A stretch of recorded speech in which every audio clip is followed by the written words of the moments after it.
যেভাবেই হোক একটা সম্পর্ক দুজনের আছে। খালি মোবাইলে ব্ল্যাকমেল করছে, খালি ডাকছে, খালি ডাকছে, খালি ডাকে। ও সব সময় এটা হচ্ছে আমি রোগী আছে আর পরও কি ডাকবে? আচ্ছা এগুলো সারিস নেবেন তো তোর পারবি। নিজের মেয়েকে ফেরেশতার মতো উল্লেখ করে এক মা অভিযোগ করেন একটি সম্পর্কের কারণে তার মেয়ের জীবন নষ্ট হয়ে গেছে। তিনি জানান তার মেয়ের জামাইয়ের বিষয় নিয়ে দীর্ঘদিন ধরে নানা আলোচনা চলছে। এদিকে সংশ্লিষ্ট পক্ষ থেকে বিয়ের সিদ্ধান্তের কথাও জানানো হয়েছে। আচ্ছা, আপনার মেয়ের জামাইয়ের নাম কি? বাসায় একা ছিল, আপনি আজকে আসছেন কেন? ওইটা বলার জন্য, মানে মেয়ে এবার সাথে আপনি বিয়ে করবে ওটা না না মেয়ে মা আপনি বিয়ে করবেন মা ভাইয়ের সাথে কথা বলছি। বিয়ে করতে রাজি হচ্ছে এত কিছু কথা আমি তো বিয়ে করবো, এখন কি করবো? আমি তো মানুষ সরে গেছি। আপনি বিয়ে করবেন হ্যাঁ বিয়ে করবো। পোস্ট অফিসে এই দাঁড়ান, আমার কথা শোনেন। আপনার নাম কি? বাসাটা ও সারা হেনে বাসা লিয়ে দিছে। আমি এনে যে খোঁজ লেগেছে ও বাসা লিয়ে দিছে। আপনার নাম কি? এই অভিযোগ রয়েছে একটি বাসা ভাড়া নিয়ে সেখানে নিয়মিত যোগাযোগ রাখা হতো এবং মোবাইল ফোনে বারবার যোগাযোগ করা হতো। বিষয়টি পরিবার পর্যন্ত গড়ায় এবং দুই পক্ষের মধ্যে সম্পর্ক নিয়ে এলাকায় নানা কথাবার্তা ছড়িয়ে পড়ে। খালি মোবাইলে ব্ল্যাকমেল করছে, খালি ডাকছে, খালি ডাকছে, খালি ডাকে।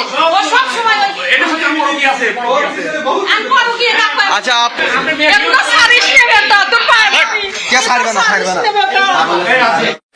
এটা অবলা ভাই গার্জিয়ান পর্যন্ত বা ফ্যামিলি পর্যন্ত যে সাথীর সাথে কেলেঙ্কারি। অবলা ভাইয়ের বাড়ি আবার রামবাড়ি, সাথীর বাড়ি হলো নদীর ওপার, জামাই হলো অথব্য দেখতে চুলের মতো গলা। অবলা গান টান গায়, শিল্পীও ভালো। এখন বাধ্যতামূলক যেভাবেই হোক একটা সম্পর্ক দুজনের আছে।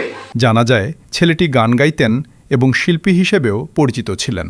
দুজনের মধ্যে সম্পর্ক ছিল কিনা এ নিয়ে দ্বিমত থাকলেও এক পর্যায়ে বিষয়টি প্রকাশ্যে আসে। নাই তা না আছে, কিন্তু অবলায় যাইছে ওর বাপ মা টকে টকে থেকে অবলার যখন এই বাসার মধ্যে ঢুকছে তখন আমার ফোন দিছে, বাবুর মেয়ের আইস বিয়ে।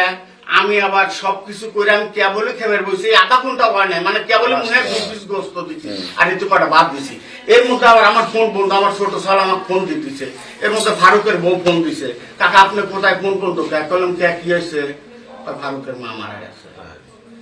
তো আমার তখন তোর আমি জানি ওদের ফ্যামিলিতে একটা চলতেছে। ঘটনার দিন ছেলেটি বাসায় প্রবেশ করার পর সংশ্লিষ্ট পক্ষকে ফোনে জানানো হয় যে বিয়ের আয়োজন চলছে। কিছু সময়ের মধ্যেই পারিবারিক নানা কারণে যোগাযোগে বিঘ্ন ঘটে।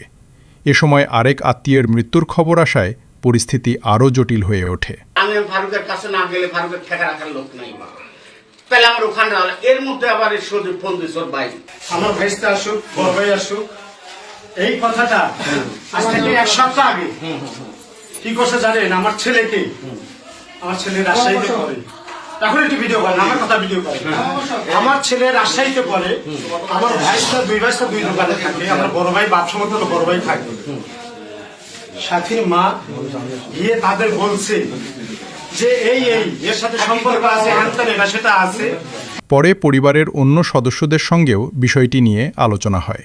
এক সপ্তাহ আগে ছেলেটির পরিবারের সদস্যদের কাছেও সম্পর্কের অভিযোগ পৌঁছে দেওয়া হয় বলে জানা গেছে।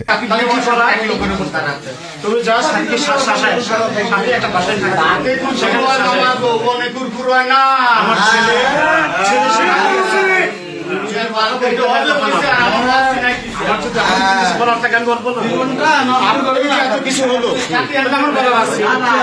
তাহলে আমি তখন বললাম সেটা প্রমাণ করি যার সাথে সম্পর্ক আছে, ঠিক আছে? ওরা আসে না, ওরা কোনোভাবে আসে না। এদিকে মনে করেন এদিক থেকে ভয় দেখায় আমার আচ্ছা, মেয়েটা পুরো ঘটনাকে কেন্দ্র করে দুই পরিবারে উত্তেজনা বিরাজ করছে এবং বিষয়টি নিয়ে এলাকায় ব্যাপক আলোচনা চলছে।